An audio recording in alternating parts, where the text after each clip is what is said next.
যে আমাদের কবিতা ধরা চং হচ্ছে,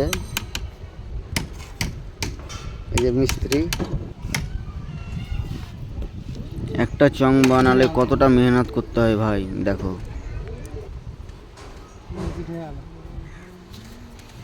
সারছে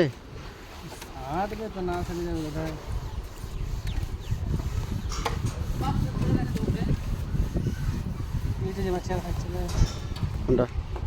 ও চারে থাকবে, হালকা হালকা চারে থাকবে, ওই লেগে অসুবিধা নেই। ওই যে গাইস খুব সুন্দরভাবে সারছে। ওই যে ওই জায়গাখানে লাগাবো উপরে, দোতলার উপরে।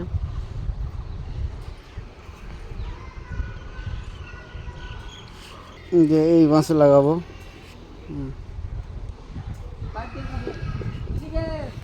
ওই জায়গাটায়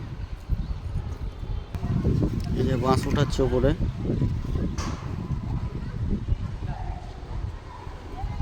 বাঁশ চাড়তে পারবে তো?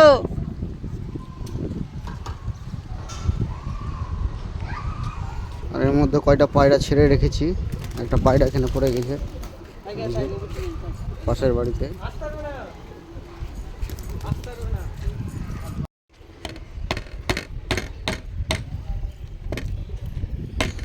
তোমরা কে কে এই চং বানাতে জানো কমেন্টে বলো, পারলে একটা আমাকে আর একটা বানিয়ে দিও।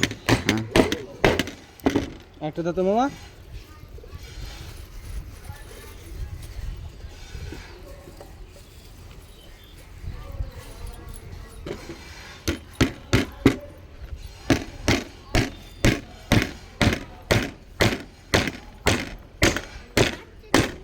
মিডলের মধ্যে আচ্ছা একটু মারতে হবে দিকে। দে ব্রেক, দে ব্রেক, দে। ওরে বাচ্চা তুই ছাড়তে ওটাকে ছাড়তে দেখছি, ওরে বাচ্চা বাচ্চা দে।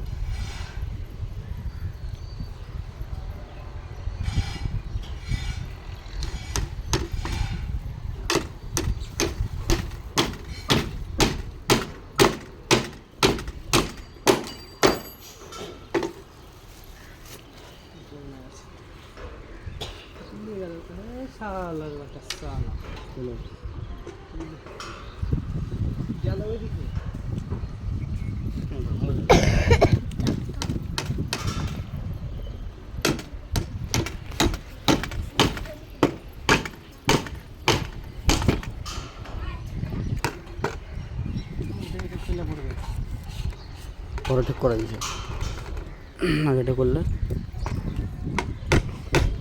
একটা সং করতে কত খাটনি।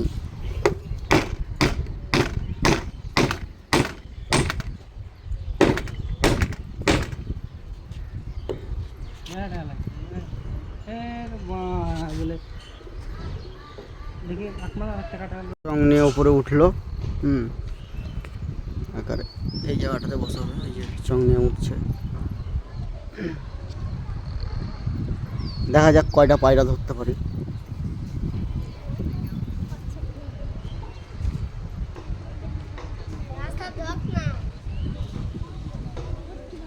আর এই যে আবহাওয়াটা আজকাল দেখেন খুব নিম্নচাপ আছে, ওয়েদারটা খুব খারাপ।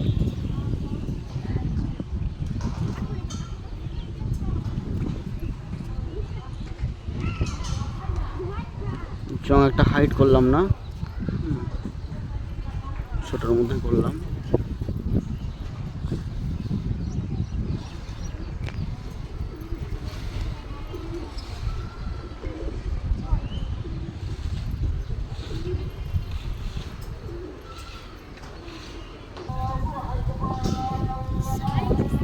দেখুন বন্ধুরা, কোথায় লাগালে ভালো হবে, এই সাইডে না এই সাইডে, কোন জায়গাটা লাগালে ভালো হবে চাংটা।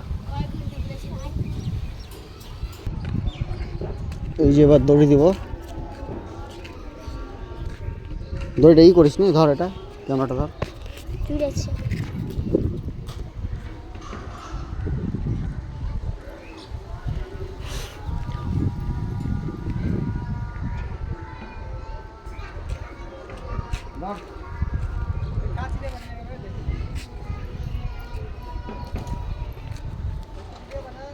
এই যে সব দড়ি নিয়ে ব্যস্ত।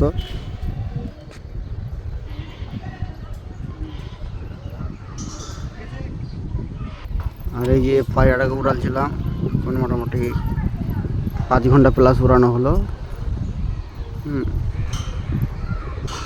এদিক ওদিক শুধু টান টুন মেরে বেড়াচ্ছে, দেখা যাক কটা দিকে।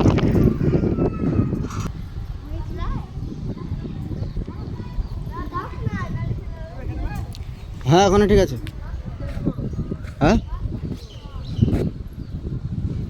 এখান দিয়ে বলতে গেলে এখান দিয়ে শর্ট করে টানতে পারবি। সেটা কেন?